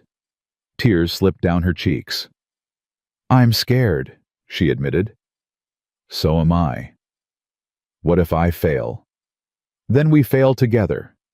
And we try again. She laughed. It was wet and broken, but it was real. You make it sound so simple. It is simple. Not easy, nothing worth doing is easy, but simple. He pressed his forehead to hers. Stay with me. Build with me. Be my family. Eleanor closed her eyes. She thought about the orphanage in Philadelphia, the loveless marriage, the family that threw her out, the months of starving in the streets of Bitter Creek. She thought about all the people who'd told her she was worthless, cursed, unwanted. And she thought about this man standing in front of her offering her everything she'd ever dreamed of. Yes, she said. Caleb pulled back. Yes. Yes. I'll stay. I'll build. She laughed again. I'll be whatever you need me to be. I just need you to be you. He kissed her. It wasn't a passionate kiss. It was gentle, tentative, the kiss of two people who'd forgotten what hope felt like and were learning it again together. Ew, Tommy said. Gross. Shut up, Sam told him. Let him have this. Ben made gagging noises. Rosie giggled. Ruthie, still perched on Eleanor's hip, reached up and grabbed a fistful of her father's hair. Ow! Caleb pulled back, wincing. All right. Inside. Everyone. They filed into the cabin, a jumble of voices and laughter and warmth. Eleanor paused at the threshold. Thank you, she said to Caleb. For what? For seeing me, when everyone else looked away. He took her hand. Thank you for staying, when everyone else would have run. They walked inside together. The days that followed passed in a blur of activity. The territorial marshal arrived from Cheyenne with 4 deputies. He took statements from everyone, Caleb, Eleanor, Doc Hayes, Agnes Brennan, and the 18 others who'd ridden to the mill. He examined Whitfield's records, interviewed his men, built a case that would eventually bring down not just the judge, but half his network of corrupt officials. The hearing was held 2 weeks later in the Bitter Creek Church, the only building large enough to hold the crowd. Caleb sat in the front row, Eleanor beside him. His 5 children filled the pew behind them, scrubbed clean and dressed in their best. Whitfield sat at the defendant's table. His expensive coat rumpled his face gray. He'd aged 10 years in 2 weeks. Without his money and his connections, he was just an old man facing the consequences of a lifetime of evil. Judge Horace Whitfield, the territorial marshal intoned, you stand accused of murder, kidnapping, extortion, fraud, and conspiracy. How do you plead? Whitfield's lawyer whispered something in his ear. Not guilty, the crowd murmured. Very well. The marshal nodded to Doc Hayes. Let's begin. The testimony lasted 3 days. Doc Hayes presented his medical records. Agnes Brennan told her story. The young man who'd lost his brother's farm spoke. The woman who'd lost her father's land. One by one, the victims of Whitfield's cruelty came forward. And then it was Eleanor's turn. She stood before the assembled crowd, this woman who'd been dying in the dirt 2 months ago. She wore a simple blue dress, one of Martha's, altered to fit her smaller frame. Her hair was pinned back neatly. Her hands were steady. "State your name for the record." "Eleanor McBride?" "And your relationship to the accused?" "He kidnapped a child to force his father to give up land. He threatened to kill that child. He threatened to kill me." Eleanor's voice rang clear. "I have no relationship with the accused except as one of his victims." The marshal nodded. "Tell us what happened." She told them, all of it. The note pinned to the quilt. The ride to the mill. Sam tied to a chair, face bloody. Whitfield's ultimatum.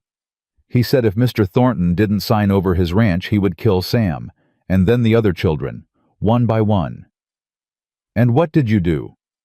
"I pretended to betray Mr. Thornton. I offered to testify against him in exchange for the boy's release." "And Judge Whitfield believed you."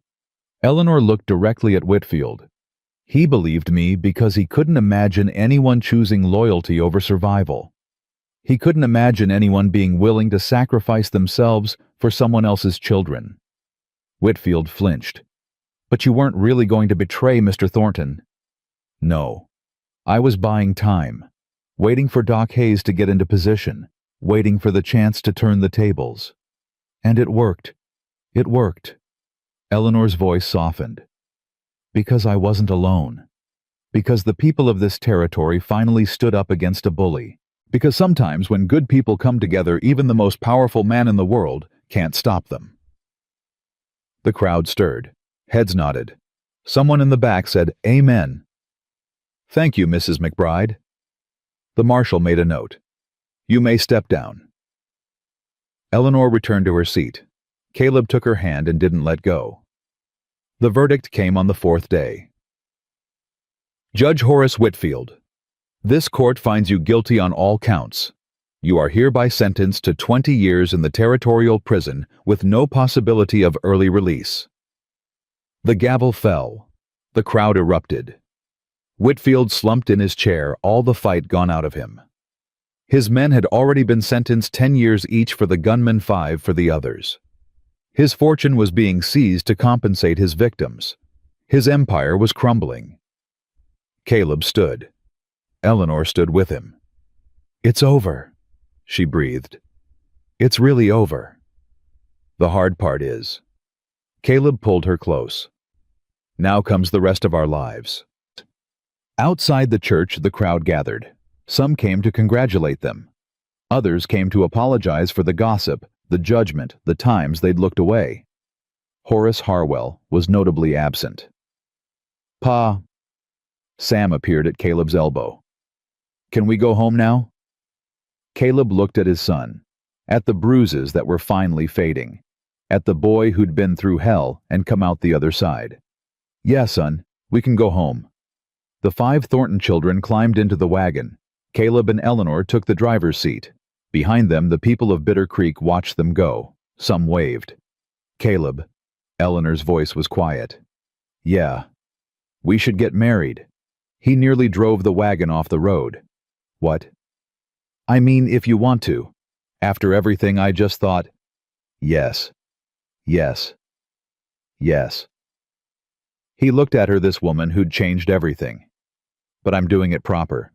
With a ring and a question and, you don't have to. I want to." He took her hand. "Eleanor McBride, I have loved you since the moment you bit into my daughter's dirty biscuit and cried. I was just too stubborn to admit it." She laughed. "That's the most unromantic thing anyone's ever said to me."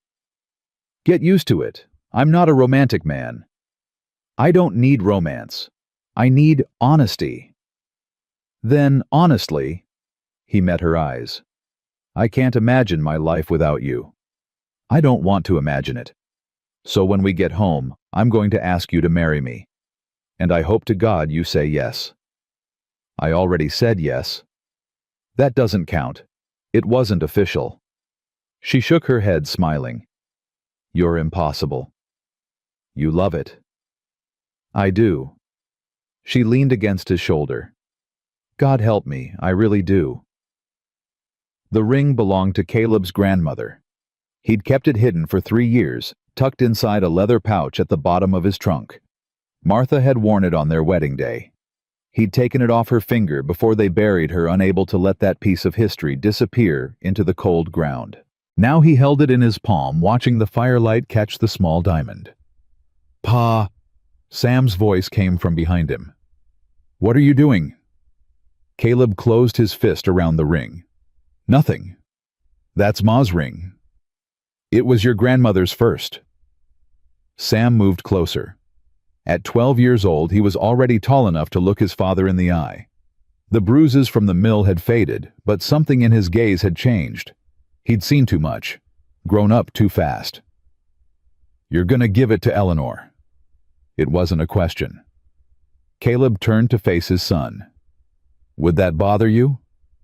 Sam was quiet for a long moment. Then he shook his head. Ma's gone, Pa. She's been gone 3 years. And Eleanor... He stopped. Started again. She came into that mill knowing she might die. For me, for us. Ma would have liked her. You think so? I know so. Ma always said the measure of a person is what they do when it costs them something. Sam's voice steadied. Eleanor gave up everything to save our family. That's the kind of person Ma respected. Caleb felt his throat tighten. When did you get so wise? I had a good teacher. Sam almost smiled. 2 of them, actually. Does that mean I have your blessing? You don't need my blessing, Pa. You're the father. I'm asking anyway. Sam looked at the ring in his father's hand, at the fire crackling in the hearth, at the wildflower quilt on the wall. Yeah, he said finally. You have my blessing. Caleb pulled his son into a rough embrace. Sam stiffened for a moment. He wasn't a boy who liked affection, then relaxed into it. Thank you, Caleb murmured. Just don't mess it up.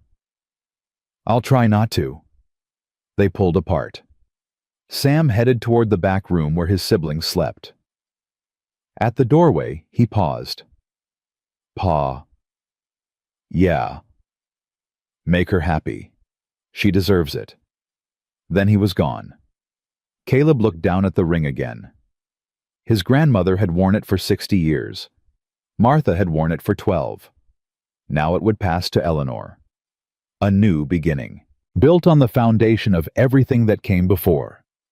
He slipped the ring into his pocket and went to bed. Morning came bright and cold. Eleanor was already awake, stirring porridge on the stove. The children were still sleeping, a rare moment of peace in a house that never seemed to stop moving. Caleb watched her from the doorway. The way she hummed while she worked. The way a strand of hair escaped her braid and fell across her cheek. The way she moved through this space like she belonged here. Because she did. You're staring again. He smiled. Getting used to it. I've been here 2 months. How much more used to it do you need to get? Forever might do it. Eleanor turned wooden spoon in hand. That's almost poetic. Don't get used to it. I'm not a poet. I know. You're a rancher. She turned back to the stove. A stubborn, hard-headed rancher who doesn't know when to quit. Is that a complaint? It's an observation. Caleb crossed the room, stood behind her, close enough to feel her warmth, not close enough to touch. I have something to ask you. If it's about the fence repairs, I already told Tommy. It's not about the fence. Eleanor stopped stirring. Her shoulders tensed. Caleb. Let me finish. He reached into his pocket, pulled out the ring. I know I already said this. In the wagon. After the trial. But that was in the heat of the moment, and you deserve better. She turned slowly. Her eyes found the ring. Widened. That's my grandmother's and Martha's. And now, if you'll have it yours." Eleanor's hand covered her mouth. "I'm not a rich man," Caleb continued. "I've got a ranch that's barely breaking even 5 children who need more than I can give them, and enough baggage to fill a freight wagon. I snore. I forget to wipe my boots. I say the wrong thing at the wrong time more often than not. Caleb. But I love you." The words came easier than he'd expected. "I love you, Eleanor McBride. I love the way you sing when you think no one's listening. I love the way you taught Sam to trust again. I love the way you hold Ruthie like she's the most precious thing in the world." Tears slipped down Eleanor's cheeks. "I love that you stood up to the most powerful man in the territory and didn't flinch. I love that you were willing to sacrifice everything for children who aren't even yours." He took a breath. "And I love that you chose us. When you could have walked away, when it would have been easier. You stayed. Because I wanted to. I know, and that's what makes it mean something." He held up the ring. "So I'm asking you properly this time, will you marry me?" Eleanor looked at the ring, at his face, at the life spread out before her. "Yes," she whispered. Caleb slid the ring onto her finger. It fit perfectly. "I don't deserve you," he said. "Probably not." She laughed through her tears. "But you're stuck with me now." He kissed her, soft and slow, a promise sealed. Ew! They broke apart. Rosie stood in the doorway, hands on her hips, face scrunched in theatrical disgust. "You're kissing in the kitchen, where we eat." "Good morning to you too," Caleb said dryly. "Is it true?" Rosie bounced on her toes. "Is Eleanor gonna be our ma now for real?" Eleanor knelt down to the girl's level. "If that's all right with you." "All right." Rosie threw her arms around Eleanor's neck. "It's the best thing ever. I'm gonna tell everyone." She ran off before either of them could stop her. Within seconds, the cabin erupted. Tommy and Ben tumbled out of the back room, demanding to know what was happening. Sam followed, a knowing smile on his face. Even Ruthie toddled out, drawn by the commotion, arms outstretched for someone to pick her up. Eleanor scooped up the baby. Ruthie immediately grabbed a fistful of her hair and stuffed it in her mouth. "Ow!"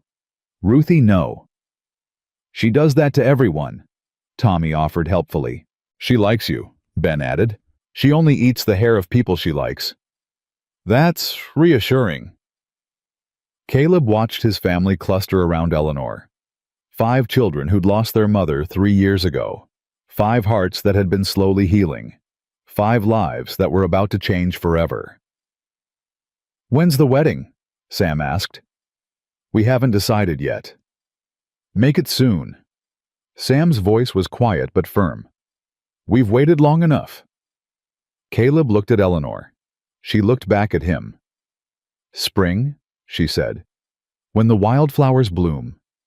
That's months away. Good things are worth waiting for." Sam rolled his eyes, but he was smiling. The weeks that followed were the happiest Caleb had known since Martha's death. Winter held its grip on the land, but inside the cabin warmth filled every corner. Eleanor taught the children their letters by firelight. Caleb repaired fences and tended livestock, coming home each evening to the smell of fresh bread and the sound of laughter. It wasn't perfect. Nothing ever was. Ruthie got sick again, just a cold this time. Nothing serious. But Eleanor spent 3 sleepless nights by her side anyway. Tommy and Ben fought constantly, wrestling over chores and privileges. Sam grew moody, retreating into silence for days at a time. But they worked through it. Together. As a family. And slowly something shifted in the children's behavior. It started with Rosie. She'd always been quick to attach, but now she shadowed Eleanor everywhere, chattering constantly, demanding stories and songs and attention.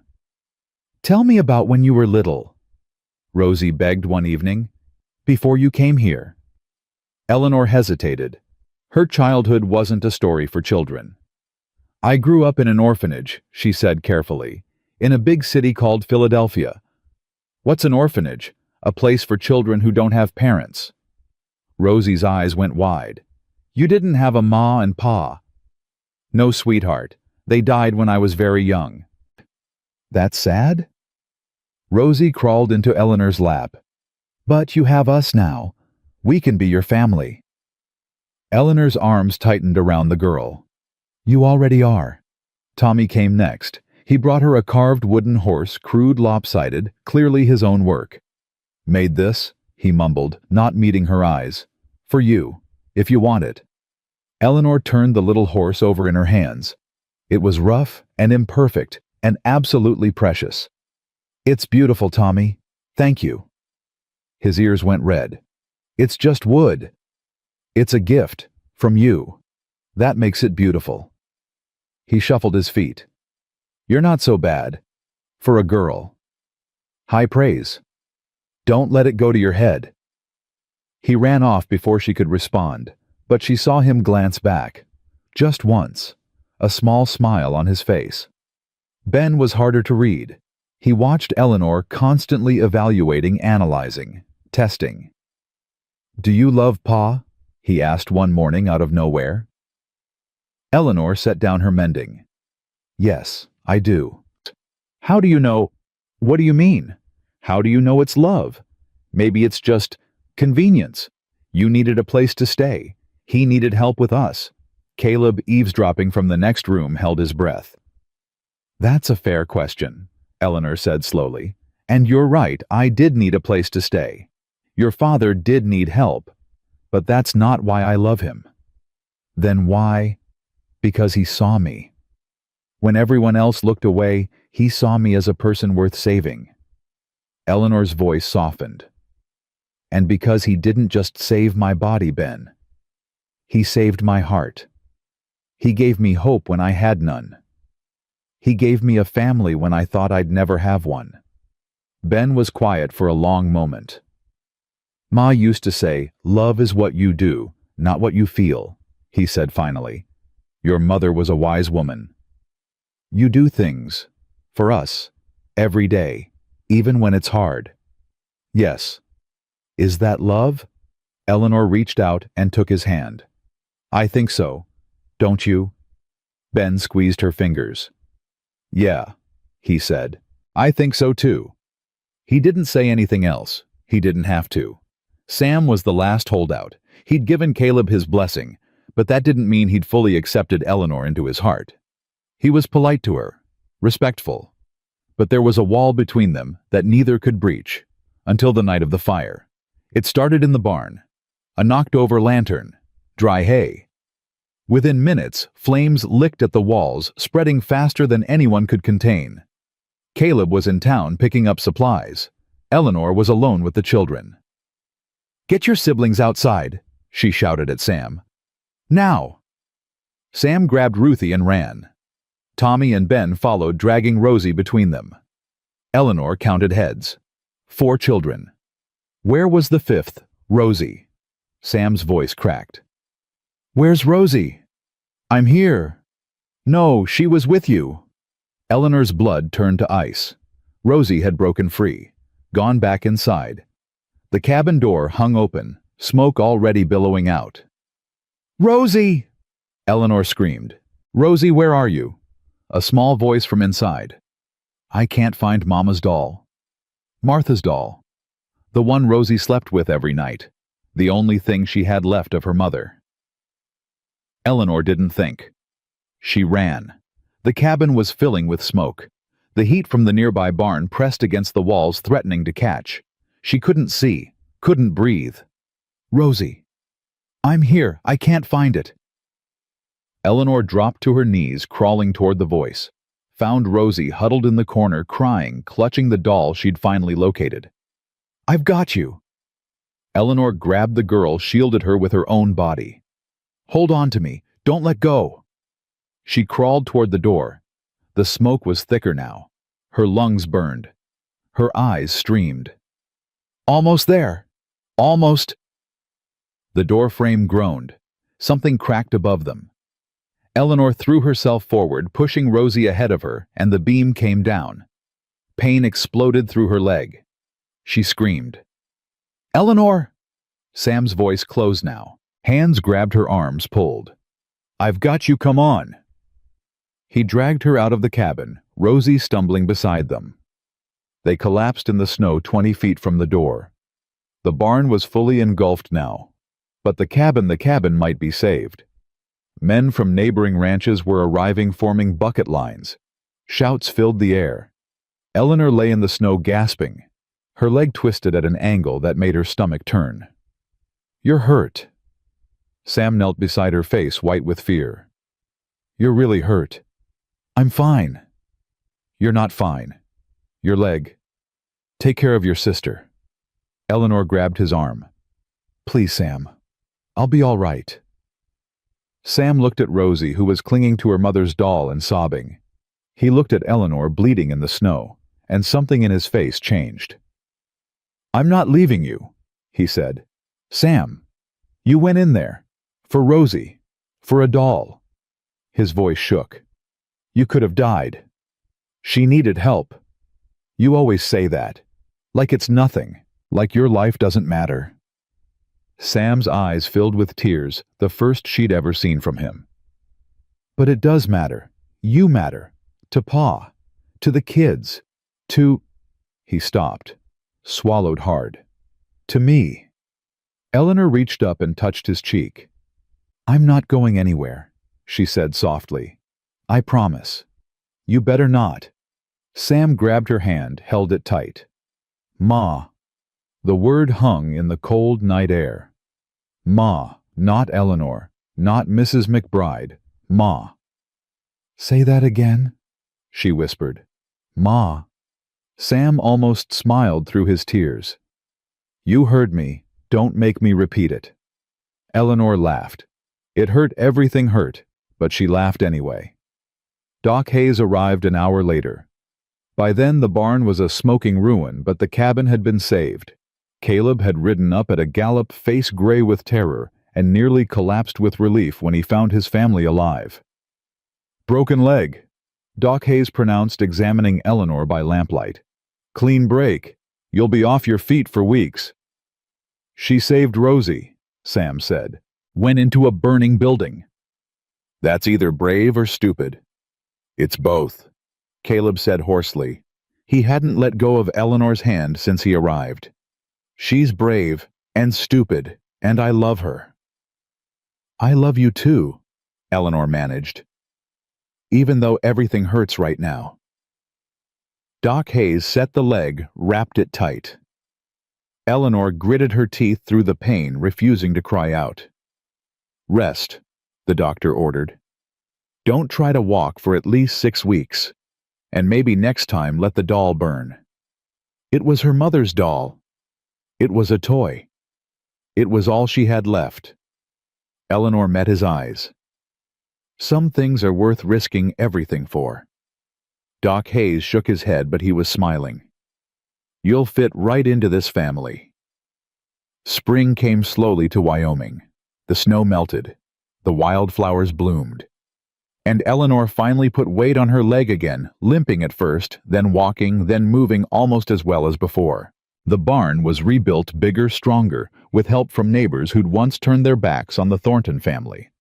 Whitfield's conviction had changed things in the territory. People who'd been afraid to speak were finding their voices. Communities that had been divided were coming together. And in the midst of it all, a wedding was planned. You're sure about this? Agnes Brennan asked, helping Eleanor into her dress. You could still run. Where would I go? Anywhere. You're a free woman. Eleanor smiled. I've been free my whole life. Alone and free and miserable. She looked in the small mirror Agnes held up. This is the first time I've ever chosen to belong to someone. I'm not running from that. The dress was simple white cotton, with lace at the collar, borrowed from a neighbor whose daughter had married the year before. Eleanor's hair was pinned up with wildflowers. She wore no jewelry except Caleb's grandmother's ring. She'd never felt more beautiful. The ceremony was held at the ranch. Not in the church the new reverend had offered, but Caleb and Eleanor had declined. This was a family moment. It belonged at home. Neighbors gathered in the yard. Doc Hayes stood ready to officiate. He'd gotten himself ordained years ago for emergencies. The 5 Thornton children lined up in front, scrubbed clean and solemn. Caleb waited by the old oak tree, wearing his one good suit, looking more nervous than Eleanor had ever seen him. She walked toward him alone. No one to give her away. No one to stand beside her. But she wasn't alone. Not anymore. "You came," Caleb said as she reached him. "Did you think I wouldn't?" "I've learned never to assume anything with you." "Smart man." Doc Hayes cleared his throat. "If we could begin." The ceremony was brief, simple, perfect. Eleanor promised to love, honor, and stand beside Caleb through whatever came. Caleb promised the same. They exchanged rings, his grandmother's diamond for her, a plain gold band for him. "By the power vested in me," Doc Hayes intoned, "I now pronounce you man and wife. Caleb, you may kiss your bride." Caleb cupped Eleanor's face in his hands.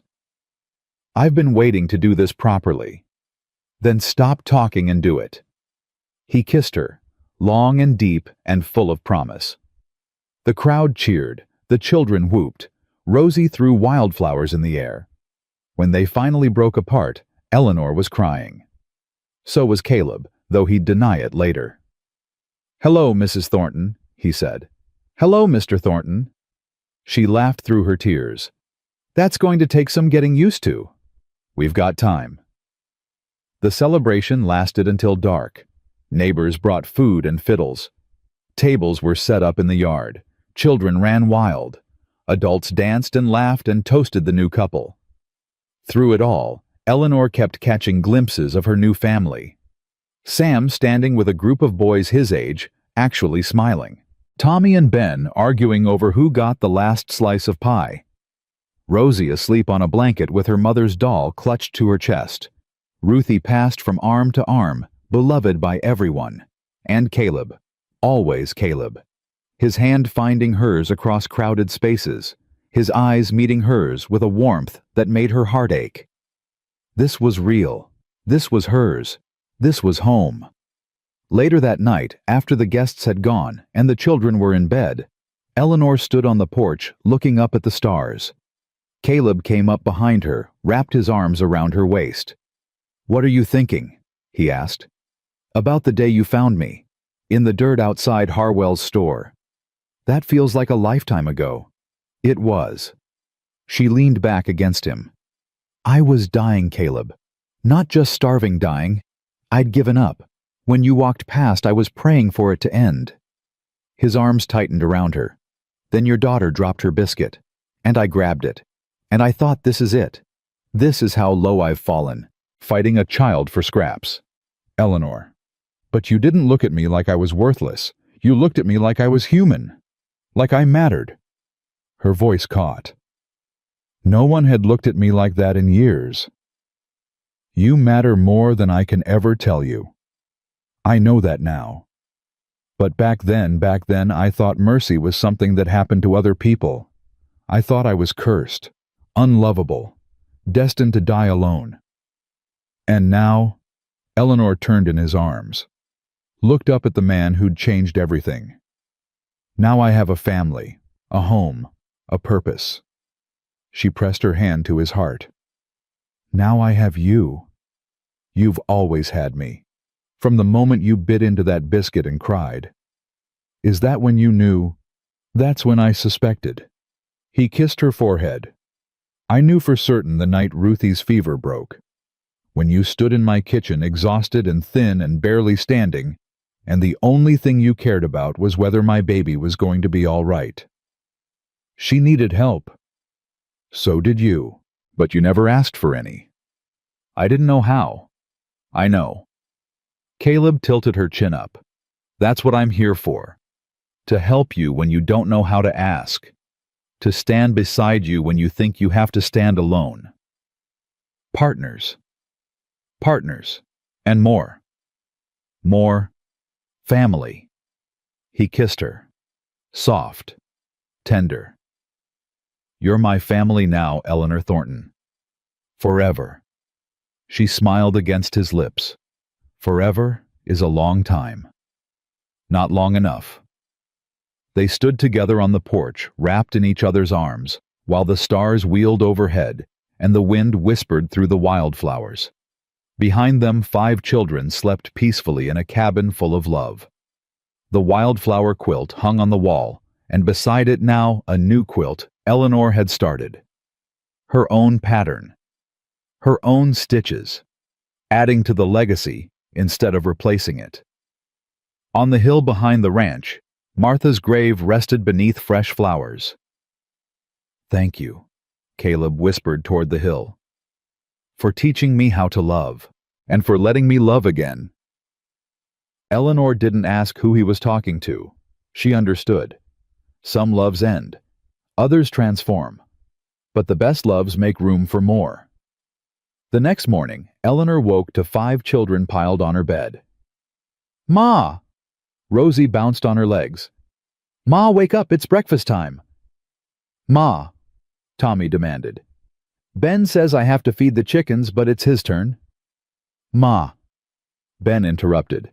"He's lying. He always lies." "Ma." Sam stood in the doorway, a cup of coffee in his hand. "I made this for you. Figured you'd need it." Eleanor looked at the chaos around her, at the children who called her Ma without hesitation now, at the husband beside her laughing at the madness. "This is my life," she said aloud. "Regrets?" Caleb asked. "Not a single one." She threw off the blankets and joined her family. And that is how a single father rode into town for supplies, found a starving bride begging for bread and mercy, and ended up with something he never expected. A second chance. A new beginning. A love that proved once and for all that the best things in life come to those who are brave enough to offer kindness to strangers and stubborn enough to fight for what matters. They lived. They loved. They built. Together. As a family. Forever.